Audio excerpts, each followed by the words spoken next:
Mirror never lies, আয়না কোনো সময় মিথ্যে কথা বলে না।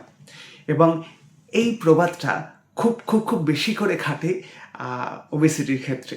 যখনই আমরা দেখতে পাই যে আমাদের যে মেজারমেন্ট কমছে বেশ আয়নাতে, যে কোমরটা বেশ আগের থেকে একটু স্লিম লাগছে, আর যে জামা কাপড়গুলো আমাদের হতো না, আউটফিটগুলো হতো না, সেগুলো আমরা সেখানে ফিট করতে পারছি, then we celebrate success. Yes, this is the thing we are looking for.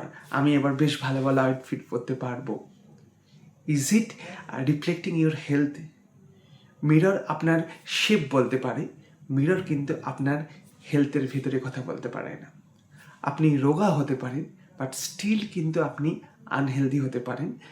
Unhealthy fat কিন্তু আপনার শরীরে থাকতে পারে। আপনি thin from outside but fat from inside, এটা আপনি কিন্তু হতেই পারেন।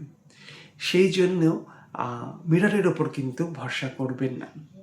আপনি যদি রোগাও থাকেন, আপনাকে দেখতে যদি রোগা লাগে, স্টিল আপনার মেটাবলিক অ্যাসেসমেন্ট দরকার, আপনার ভিসারাল ফ্যাট জানা দরকার, ব্লাড প্যারামিটার জানা দরকার, মেটাবলিক সিনড্রোম আপনার আছে কি না সেটা কিন্তু জানা দরকার। এবং সেইগুলো একটা বয়সের পর, অ্যাটলিস্ট 35 বছরের পর কিন্তু আপনার অবশ্যই করে নেওয়া দরকার।